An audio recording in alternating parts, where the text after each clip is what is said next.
Welcome to Raj health care channel. आज हम tablet न्यूरोबाइन fort के बारे में बात करेंगे।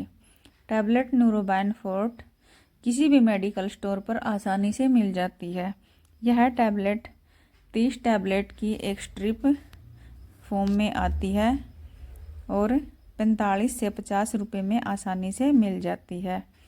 इस टैबलेट में कई प्रकार के कंपोनेंट्स होते हैं, जैसे बी कॉम्प्लेक्स के सभी कंपोनेंट्स इस दवाई में होते हैं। विटामिन B1, B6 और B12 और कैल्शियम की भी इसमें थोड़ी सी मात्रा होती है। कैल्शियम 50 mg होता है। तो इस दवाई को लेने के क्या क्या फ़ायदे हैं, तो इसके बारे में बात करते हैं। जैसे किसी मरीज का हीमोग्लोबिन लेवल कम हो जाता है या किसी मरीज की RBC टूट जाते हैं, तो ऐसे मरीज को हम ये दवाई दे सकते हैं। किसी व्यक्ति के बाल बहुत ज़्यादा झड़ने लगते हैं या किसी की स्किन डल हो जाती है, तो ऐसे व्यक्ति भी इस गोली को हर रोज़ एक गोली ले सकते हैं और इससे व्यक्ति को काफ़ी आराम मिलता है। स्किन पर चमक आती है, बाल टूटना कम हो जाते हैं। कोई व्यक्ति ऐसा होता है कि जिसके मुंह में छाले बहुत जल्दी पड़ जाते हैं, माउथ अल्सर बहुत जल्दी होता है, तो ऐसे व्यक्ति को विटामिन B12 की या न्यूरोबाइन फोर्ट की गोलियां खानी चाहिए। वह 15 से 20 दिन तक लगातार एक गोली खा सकता है। और कुछ मरीज ऐसे हो जाते हैं जिनको बार बार पेट में अल्सर होता है, खाना अच्छे से हजम नहीं होता, कुछ भी खाते हैं तो पेट में दर्द होता है। ऐसे व्यक्तियों को भी हम ये दवाई दे सकते हैं। जो शुगर के मरीज होते हैं उनमें हीमोग्लोबिन की कमी हो जाती है, उनको भी ये दवाई दे सकते हैं। और शुगर के मरीज के हाथ और पैरों में जलन होती है, पैरों में बहुत ज़्यादा जलन होती है, तो ऐसे में भी मरीज को ये दवाई दे सकते हैं। किसी के हाथों और पैरों में अकड़न आ जाती है, नसों में कमजोरी हो जाती है, जैसे हाथ या पैरों में बाटें आना, नसों में खिंचाव होना, ऐसे में भी ये दवाई मरीज को दी जा सकती है। जैसे कोई व्यक्ति कुछ चाय या पानी का गिलास पकड़ता है तो उस समय उसके हाथ ज़्यादा हिलते हैं, या जैसे उसने कोई चीज़ पकड़ी है उसी शेप में हाथ का रुक जाना या रह जाना, ऐसे में भी मरीज को हम ये दवाई दे सकते हैं।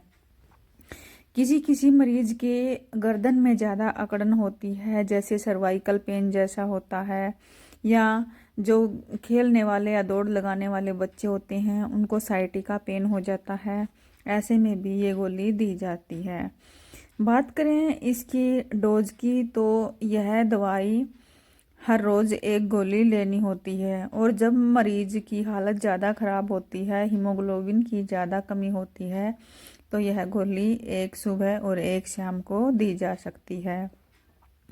बात करते हैं इस दवाई के साइड इफ़ेक्ट्स की, तो इस दवाई को लेने से मरीज को क्या क्या साइड इफ़ेक्ट होते हैं इसके बारे में बात करते हैं। जैसे लंबे समय तक कोई व्यक्ति इस दवाई को लेता है तो उसके हाथ या पैरों में दर्द होना शुरू हो जाता है, उल्टी जैसा मन हो जाता है और मरीज को दस्त लग सकते हैं, मरीज को चक्कर आ सकते हैं, सिर में दर्द होना शुरू हो जाता है।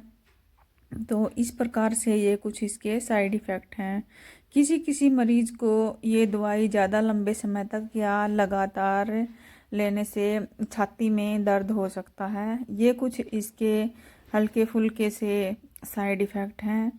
अब बात करते हैं कि इसको किस एज में व्यक्ति ले सकता है। जैसे ये दवाई जो 16 साल से कम उम्र के बच्चे हैं उनको नहीं दे सकते। ये दवाई एडल्ट के लिए है, बड़ों के लिए है। बूढ़े व्यक्तियों को ये दवाई आसानी से दी जा सकती है, उनके लिए इसका कोई साइड इफ़ेक्ट नहीं है।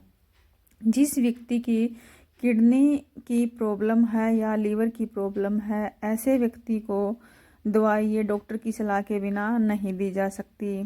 कुछ व्यक्ति ऐसे होते हैं जो पहले ही कोई विटामिन्स की दवाई खा रहे होते हैं, तो ऐसे व्यक्तियों को भी ये दवाई नहीं खानी होती, क्योंकि यह एक विटामिन से भरपूर दवाई है और दूसरे विटामिनों के साथ इसको लेंगे तो डबल डोज हो जाएगी। मरीज को मतली चक्कर आना, उल्टी जैसा जी हो सकता है। तो ये इसके कुछ साइड इफ़ेक्ट हैं और ज़्यादा लेने से मरीज़ को दिक्कत हो सकती है।